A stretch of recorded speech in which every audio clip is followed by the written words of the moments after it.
Alors commençons la première partie de cette formation par mon histoire, car elle est riche en enseignements tout simplement. Voilà, je me suis quand même, pour être honnête avec vous, gaufré lamentablement sur pas mal de sujets, donc c'est quand même un bon point de départ que de mettre en lumière toutes les lacunes que j'ai pu accumuler. Voilà. Alors mon histoire, elle commence bien, comme la plupart des histoires d'amour. Et puis ensuite, il y a eu une succession d'événements qui ont propulsé mon couple vers la dégringolade. Donc ce petit graphique illustre très bien ma relation avec mon ex-femme.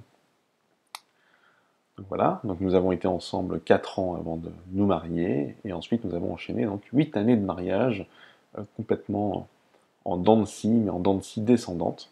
Au cours de ces 8 années de mariage, nous aurons donc eu 2 enfants, donc un garçon et une fille, jusqu'au moment où donc la rupture est survenue, donc un petit peu après la naissance donc de ma fille, et s'en est suivi donc 4 années de procédure de divorce.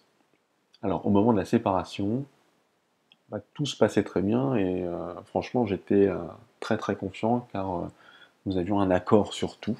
Nous avions un accord donc sur la garde, la séparation des biens, l'organisation de la maison, donc le logement que je m'apprêtais à quitter, que nous en parlions régulièrement et il n'y avait absolument aucun nuage dans le ciel bleu de notre projet de séparation. Le seul petit nuage qui est venu obscurcir tout le tableau, c'est la liberté que j'ai retrouvée. Cette liberté, je l'ai retrouvée parce que je me suis battu pendant des années pour mon couple. Ma femme est partie faire les 400 coups à droite et à gauche et j'ai dû gérer bien souvent seul la maison, les enfants. Et effectivement, au moment où j'ai décidé de me séparer de ma femme, donc ça a fait un énorme appel d'air et j'ai retrouvé ma liberté. Tout simplement, ça m'a permis de penser à moi, de me recentrer sur moi-même, si je peux dire. Voilà, donc je n'ai pas fait non plus moi-même les 400 coups. Je m'occupais des enfants le week-end. Ça m'arrivait d'aller boire un coup avec des collègues. Et tout simplement, j'ai évacué tout le stress des mois passés. Et ça a été ma plus grosse erreur. Donc 3 mois se sont passés jusqu'au jour, c'était en juin 2012, j'ai reçu une lettre de convocation au tribunal parce que ma femme simplement avait initié la requête de demande de divorce. Donc à ce moment-là, la machine s'est mise en route. J'ai voulu rattraper mon retard et donc j'ai pris contact avec l'avocat de ma femme, car nous avions, pour rappel, un accord sur tout. Donc dans mon esprit, il suffisait que je contacte son avocat pour que nous ayons le même avocat à ce moment-là, c'est encore possible, et que nous ayons donc des frais partagés, des frais réduits, et que la procédure soit courte. Donc effectivement, c'est un espèce de vent de panique qui m'a pris. Je me suis rendu compte que ce n'était pas possible. Nous ne pouvions plus avoir le même avocat parce que la procédure était déjà engagée, la requête avait été déposée au tribunal. Donc à ce moment-là, j'ai tout simplement ouvert les pages jaunes et je suis allé chercher le premier avocat qui voulait bien me répondre. Au final, j'ai eu tout faux, je n'ai pas réfléchi et ça m'a coûté un peu plus de 5000 euros. Alors là, vous vous dites sûrement, mais Greg, quelles sont tes erreurs? Qu'est-ce qui t'a mis dans une situation pareille? Tout simplement, le manque de proactivité.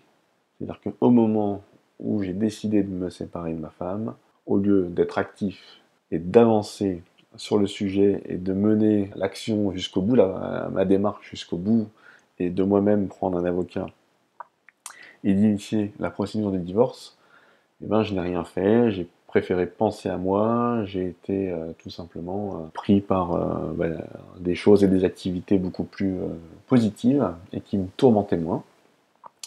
La deuxième erreur, elle est aussi grave que la première qui n'était de rien faire, c'est juste que j'ai fait confiance à l'autre.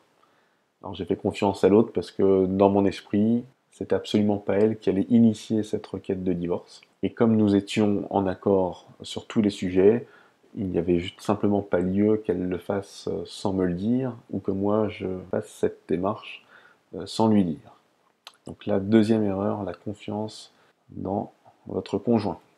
Voilà, et tout simplement, pour résumer, j'ai été bête et j'ai été distrait.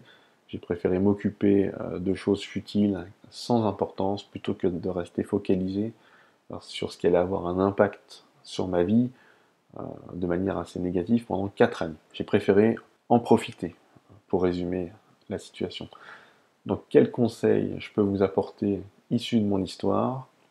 C'est d'abord d'aller au bout des choses, de ne jamais laisser traîner votre démarche en route. Si vous la laissez traîner, vous allez laisser du temps pour que tout un tas de circonstances se mettent en place, et ces circonstances vont à un moment donné venir vous mettre des bâtons dans les roues. L'autre conseil, c'est de n'avoir aucune confiance dans votre conjoint. À partir du moment où vous vous séparez, vous êtes en conflit, vous êtes en situation d'échec, vous n'êtes plus une équipe, et à ce moment-là, il n'y a plus lieu de faire confiance en l'autre. Le troisième conseil, c'est qu'il faut prendre les choses en main. Il faut faire soi-même les choses. Il ne faut pas attendre que quelqu'un les fasse à votre place, encore moins votre conjoint à ce moment-là. C'est à vous de faire les choses. Si vous voulez avoir la maîtrise sur votre procédure, prenez les choses en main. Et quand je dis prendre les choses en main, c'est-à-dire qu'il faut tout faire. Si vous pouvez même faire les choses à la place de votre conjoint, faites-le. Comme ça, vous aurez un œil sur tout, vous aurez la maîtrise sur tout. Donc mon conseil, c'est de tout faire et de ne rien déléguer.